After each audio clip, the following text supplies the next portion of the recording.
Is it better? Are we all better now? I see people coming back in, so everything seems to be fine. It's all working. Everything seems to be working just fine. It looks like it's not doing any funny things, and Becca doesn't have to be worried. Is Becca back so she can be unscared? Don't be scared, Becca. I know, I totally know. But I had to fix it. It was like, you know how sometimes when there's something going on, like you can't focus on reading? Very nice ASMR, I know, right? ASMR book club.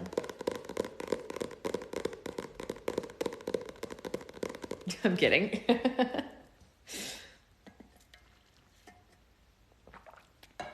That was a wild chapter. All right, so let's jump right in to chapter 12 so we can get through as much as possible today because, I don't know, it's fun. And why not, right? And why not? Chapter 12. The explosion was accompanied by a bright blue flash, and then I was flying through the air. Not in a cool Superman fashion either. It was more of a pinwheel, barrel roll, oh my gosh, that hurt so bad, kind of flying through the air. Hey, Sasha, I wasn't sure if you saw my content yesterday about the group I made. I hope I didn't offend. I didn't see any comment about any group, so I definitely wasn't offended by anything, but I don't know what you mean, hon. I'm so sorry. I don't know what that means, darling. Sorry. I don't know. What group?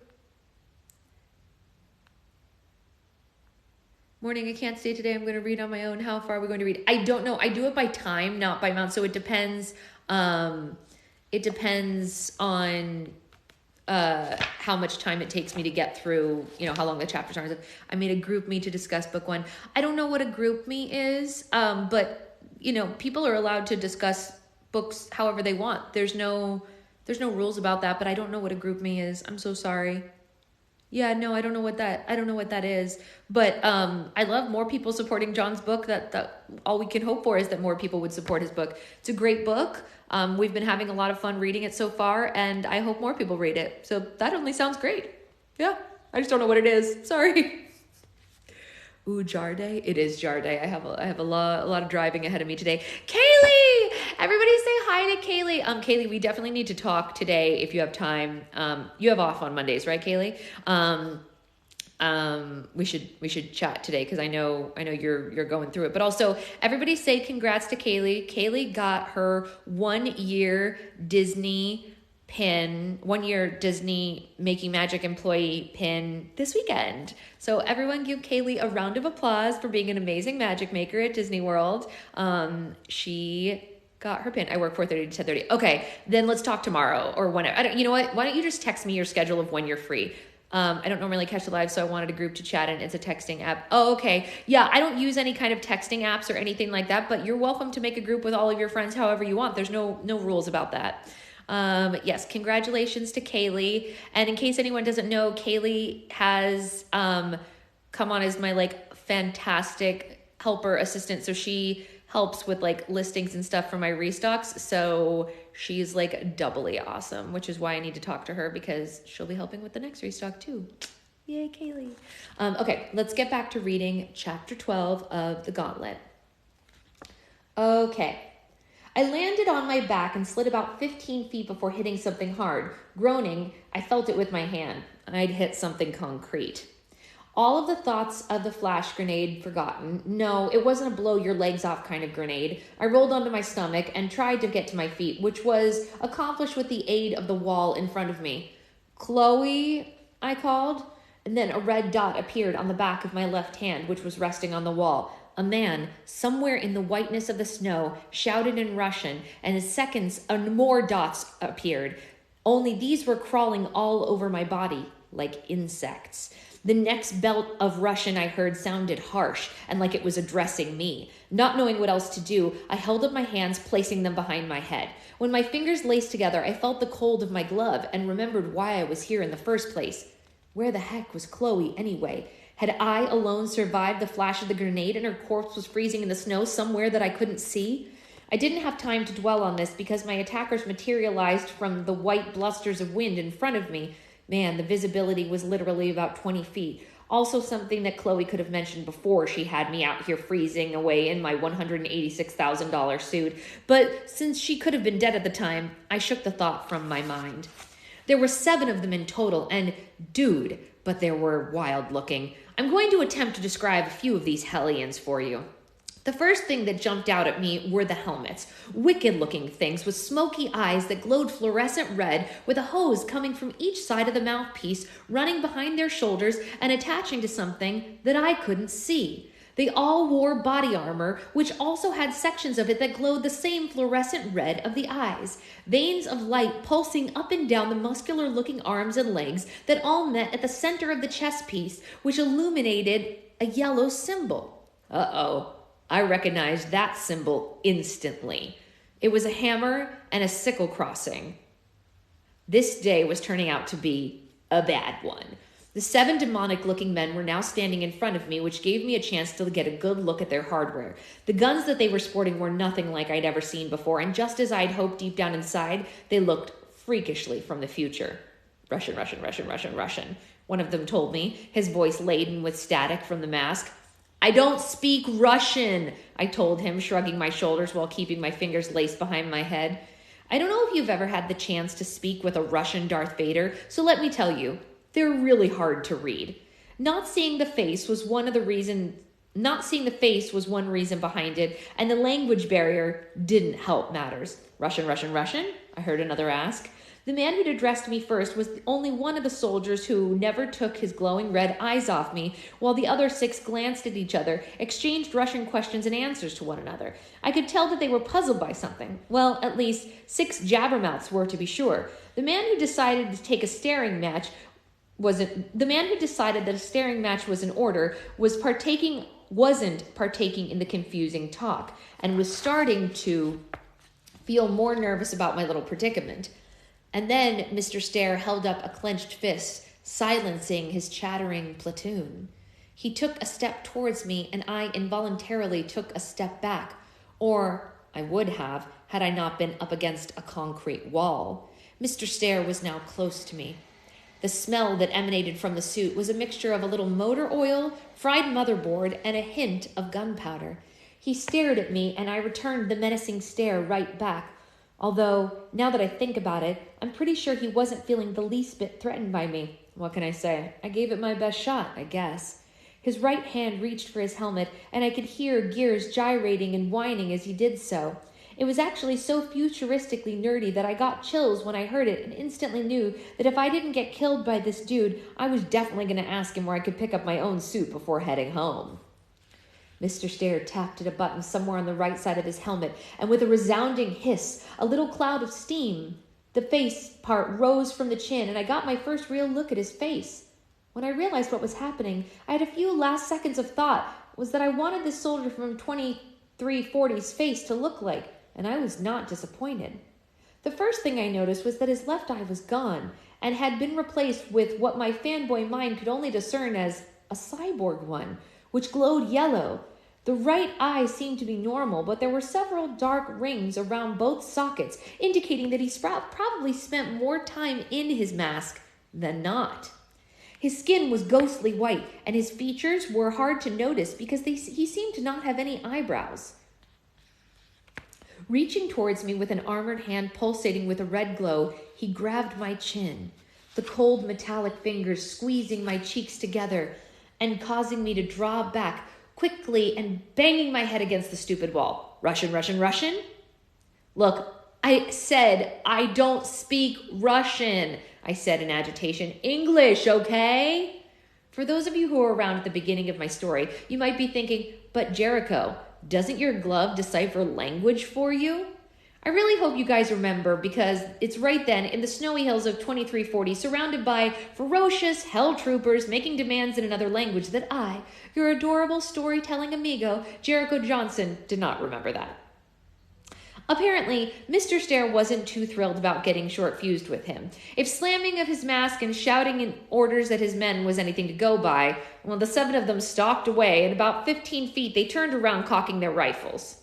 Death by firing squad seemed to be the only thing on the menu right then, and let me tell you, it wasn't looking appetizing in the least. Hey, come on, guys, I said quickly, my pulse going overtime when I held my hands up higher in the air. We're all warm-blooded mammals with opposable thumbs here, right? Why all the hostility? Then a female Russian voice came from behind them, and they all turned away from me. Yes! Chloe to the rescue. Except, just when I thought little Miss Russia had finally come to save me, the platoon parted a little, and I got a look at what I thought was Chloe. My shoulders sagged, and when I saw it was just another red trooper. The 7 men started to speak to her, and I guess it was a woman. I mean, it sounded like one. Anyway, the cyborg suits weren't exactly the most flattering as far as a woman's figure were concerned. They pointed at me, complaining of the situation... They pointed at me, explaining the situation of a freezing billionaire that they were about to use for target practice. Nodding, the newcomer stepped into line and leveled her rifle at me. Wow. I know I've already told you guys how the day was starting to stink, but man, a firing squad? Really? In the snow? Jeez. I closed my eyes and turned my face away. I can't believe my sushi tacos are going to go to waste. Those were my last words before I heard the first shot fired. How do you read so fast? I don't know. I just do.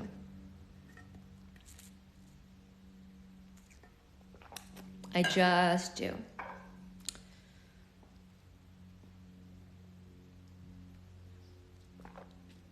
Definitely neurospicy. So apparently Jericho has gotten himself in some hot water or freezing, depending on your perspective. And we're going to read chapter 13 now. On to the same reason I read very slowly. Yeah, I mean, everybody's different, you know. Do you read often? I do read often. I do. I read a lot. A lot. Yeah. Chapter 13. My lucky number 13. The discharged rifle that made me wince and scream like a 5-year-old getting a flu shot didn't send flames of pain through my body, nor send explosions of concrete whirling around me. The gun kept firing, and I glanced at my attackers who were being attacked by an 8th trooper. I say attacked, but since they were all focusing on me and all she really did was take 2 quick steps to the right and spray a hailstorm of bullets to the men lined up like ducklings, it was really murder. Love double Rainbow Bright and Beetlejuice situation happening, right? Yes. But do you think I cared about what correct wording my salvation needed right then? I most certainly did not. The female trooper ran to me and opened her mask. You certainly have a way with people, Chloe said, her face illuminated in a red glow. My devilish good looks that all the ladies love sometimes make men want to put me against a wall and shoot me to death, I told her, lowering my arms, which had fallen asleep somewhere through my bout with the Russian monsters. Nice suit. I missed chapter 12. I broke my side mirror in my car when I brushed off the snow. Oh my gosh, Haley, what? You broke your mirror. You gotta be careful. Uh-oh, can you tape it for now? Yikes. Yeah, okay. Oh, I'm sorry, honey. Chloe shrugged, and I again heard the clicking and gyrating of gears and small pistons as she lifted a shoulder. I had the urge not to kiss her again. Wait, what? I had to fight... Oh, okay, I misread. I had to fight the urge not to kiss her again. Curse you, inner nerd. Curse you to Helheim and back. What were those guys? I asked, wrapping my arms around myself for warmth as I made my way to the left of the 7 troopers. I muttered in disgust. I see you hit them all in the head. Lucky for us, Chloe said, coming to a stop beside me. I squatted down and poked a finger at the dead man's chest plate. The side of the helmet is the only vulnerable spot in the S-16. Just be glad it wasn't an S-20. Then it would have been our corpses being prodded right now. The red glow that ran through the veins of the suits had faded to blackness within seconds of the occupant's death. I'm guessing the S-20 is a lot bigger, the biggest yet, and it still has its weaknesses. Standing, I took my first look at my surroundings. The safe house seemed to be on some sort of hill, but I couldn't be sure because the lack of visible distance. Then I remembered that I was freezing to death. Say, Chloe, where does a guy get some warm clothes in 2340?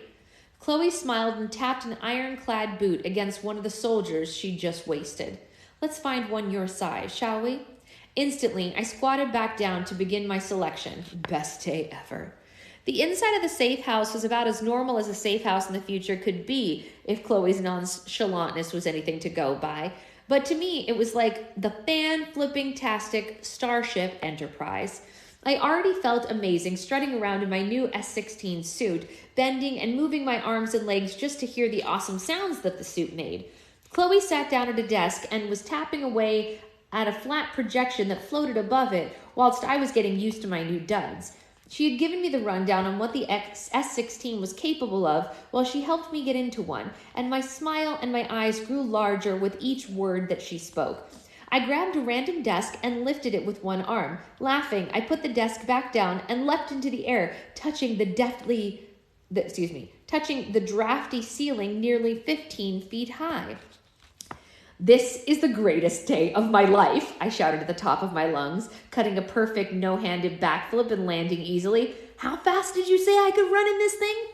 Chloe, who no doubt had been in one of these suits since she was 3, didn't look away from the screen she was now frowning at when she answered, about 60 miles an hour. BRB, I told her before darting out into the snow. Wait, Jericho! But I was gone. I hit the snow-covered ground running, and within seconds, I was bounding at what I was guessing was top speed because I couldn't go any faster. The frigid wind felt wonderful on my face. All the masks were too manipulated for me to wear. I skidded to a halt close to an outcropping of bare trees, touched one, and then I was bolting back to the safe house as fast as my suit's legs would carry me. Chloe was still tapping at the flat screen and frowning when I ducked back inside, not even breathing hard. Have fun? You have no idea, I said, sitting on a nearby stool, screaming as it crumbled beneath me and I landed on my back. Chloe still didn't take her eyes off the screen as she tapped her metal-knuckled hand on the stone bench that I just noticed. That was her desk chair. The S-16s weigh nearly 400 pounds and aren't currently used in actual battle anymore due to the EMP bursts. What? I said, rolling over and getting back to my feet. Are you kidding me? If they had 10 of these back in 2001, the Iraqi campaign would have literally lasted 12 hours. Chloe stopped tapping at the screen and turned her head slightly in my direction. How old do you think that suit you're wearing is? I frowned, not expecting that, and I gave my suit a glance over. I had left Chloe the right forearm piece off of my suit so I could still use my glove with no problems. Opening and closing my hands as I stared at them, I said, I don't know. Got some wear on it, so I guess maybe 10 years. Chloe's burst of laughter made me jump. It was so sudden. Okay, I said, seeing that I was wrong. 20 years? Try almost 200, Chloe said, getting the reins on her funny horse. What part of currently not in use in actual combat did you not understand? Oh, I shot at her. And I suppose that the 7 guys you just hoisted right outside weren't in combat? Maybe they were just taking a leisurely stroll wearing armor and toting assault rifles? Chloe once again returned to tapping away at the screen. Those were just a few rogue fascists with neither motive nor brains, perfectly feral at best. Enlighten me, my dearest Chloe, about which side you are on in this case. You just mentioned the fascists and the bears. Lions, tigers, bears, whatever, I said. Which side are you on? Neither, she replied simply. So that makes you Russian. Oh my flipping gosh, I don't speak Russian, I said, annoyed. You speak perfectly good English with a hot Russian accent to go with it. Chloe stood suddenly. Russian, Russian, Russian, she told me, waving at the bench she'd been occupying. Frowning, I crossed the room and sat down. Russian, Russian, Russian, she said, pointing at the screen. Sighing because it seemed I'd lost the language war, I peered at the screen. Great, I said, scowling. Even the crap you're making me look at is in Russian. Great job, Chloe. Chloe wasn't listening because she had started tapping away again at the screen with one hand and reaching into a drawer with the other. She finished tapping at the green hologram and produced what looked like a headset from the drawer she'd been rummaging in. Chloe then got behind me and started placing the headset on me, all while jabbering in Russian. Russian, Russian, Russian, Russian, Russian, Russian, Russian, nodding because I thought it would just make her shut up. I tried not to sigh while she placed the cold metal pads to my temples, and then I felt her hands on my suit shoulders. Russian? Since I figured she just asked me if I was ready, I nodded. Sure, I said sarcastically. Please have a defibrillator ready on hand just in case I happen to die of excitement. Chloe reached over my shoulder and tapped once somewhere on the screen. I felt a small vibration coming from the pads attached to my temples, but it wasn't anything unbearable. Then things started projecting in front of me. It was just one symbol at a time that floated for about 5 seconds each before being replaced by yet another 5 symbols. I guess it was just what she wanted me to do. I guess what she wanted me to do was just stare at meaningless symbols like I actually cared. So that's what I did. The boring tutorial of whatever only lasted around 2 minutes, so I didn't have to watch very long, which was cool because for some reason watching the symbols fade in and out was starting to give me a small headache. Are we done now? I asked, rubbing my left eye. Russian, Russian, she said in Russian. But guess what I heard? No, not yet. Before I could say anything, Chloe tapped the screen again somewhere. Russian, Russian, Russian, Russian, Russian, Russian, Russian, Russian, Russian is what projected in front of me. And guess what it said?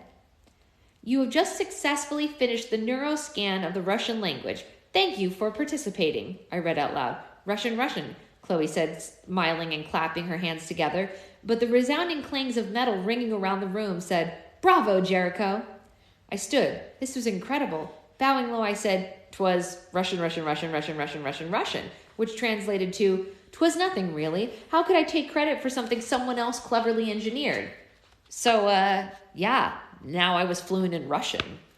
And before moving on to chapter 14, let me address the question bouncing around in your right frontal lobe, which is, did you learn any other languages while you were there, Jericho? So, just for you, I'll answer your question so you can have some closure. Japanese characters.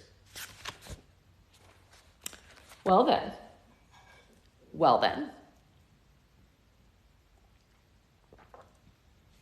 Crazy times in the future, 2340.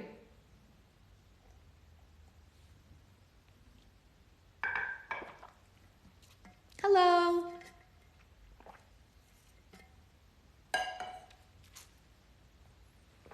All right. I'm good. How are you, Sailboat? Chapter 14. So, what's the plan? I asked Chloe. So what's the plan? I asked Chloe, scooting over on the bench so she could sit beside me. Nothing really, she said, accepting the seat. I've been going through the attack reports over the past month trying to decide which route I should take to enter the city. I figured you running around in an S-16 for a few minutes wouldn't hurt anything. Smiling, I went to take off my glove. You're the best, Chloe. And then something horrifying caught my eye. The screen on my glove was black. Something I'd never seen before.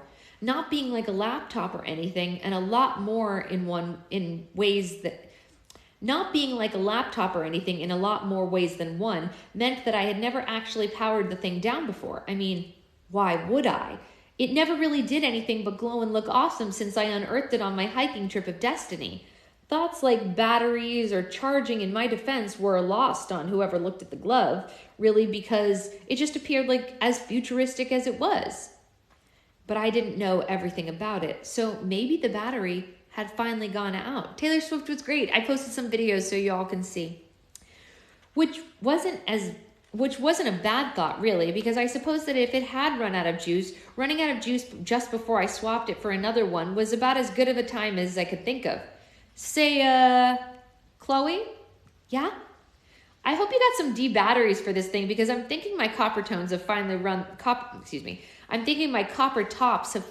their course, I said, extending my glove to her. She glanced at it, gasped, grabbed it, and said in a low, cold voice, "Why is the screen off?" Frowning and furrowing my brow a little, I stared at her dad's gizmo that she helped create, so maybe she could have asked herself that question. Chloe had removed the glove by this time and was freaking out big time. Jabbing at the screen, Chloe started spouting in Russian, which was kind of her thing, you know, when she got really mad or upset. Only this time I was able to understand everything that she was angrily muttering, and I was 100% correct on my first analogy of this being not so nice things she had been saying before. After not getting any result with her finger jabbing, Chloe raised the dead glove above her head and would have slammed it on the stone had I not snatched it out of her hand first.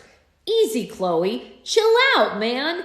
"No!" she screamed, darting her fingers to her glove. Her screen was on, but barely, just flickering out quickly. And then it was all quiet, except for Chloe's ragged breathing. I looked down at my dead glove. "Any ideas?" "The EMP grenade." "Oh. And I thought it was just your average flashbang grenade. Man, I really need to get with the times." My father warned to me about heavy electrical fields. He told me not to get too close. Chloe was on the verge of something. Not tears, exactly, so I'm not sure what she was on the verge of. He said that too much electrical current was one of the only things that could penetrate the scandium casting. So I'm thinking that a whole grenade of stuff wasn't good for my baby. "Neither of our babies," she corrected, standing. "Whoa," I told her with my hands held up. "We've known each other for way too short of a time to be discussing children already." "My father is the only one who can fix them," Chloe said, either not hearing my joke meant to lighten the mood or choosing to ignore it. I don't know where my mind has been the past 2 minutes, but apparently it was gone to some faraway land because the gravity of the situation finally hit home. "Your father?" "Welcome back." Chloe, who I was guessing just caught on to the apparent fix too, looked at me and simply nodded. The same father being held by some crazy guy with an army of gun-wielding psychopaths? Again, Chloe just nodded, looking at me the way a soccer mom looks at her kid when she has to tell him that he won't be getting the ice cream stop he'd been expecting. Not knowing what else to do, I sat back down. Let me interject here that I am a strong-willed kind of guy. I mean, it takes a lot to shake my focus, and not a whole lot shocks me. Time travel will do that to a guy, but it wasn't, in fact, time travel, but lack thereof that I was presented with. Things were starting to look bleak. "I can still get into the city, Jericho, but you're now presented with 2 options. And those are," asked the dejected hero of this sad yet true tale. "The shelters have blast doors that seal from the inside and aren't easily damaged. You could wait here while I free my father, fix the gloves, and come back as soon as I can." "So the blast doors will hold off whoever happens upon the shelter that's normally open to the public, and the fact that it's sealed shut won't make them want to crack it open?" I asked the reasonable question. Chloe shrugged. "That's what I thought. And behind door number 2? "You come with me," she said simply. "It will be dangerous, but you can leave as soon as the gloves are fixed." I shook my head, standing. "Your dad isn't chilling in his lab in the backyard. He's on lockdown by the guy you have to bring the glove to. Something tells me he's not going to like getting his prison back broken." "It can't be helped. I'll tell him that it was..." I think I read that wrong. "Something tells me he's not going to like getting his prize back broken."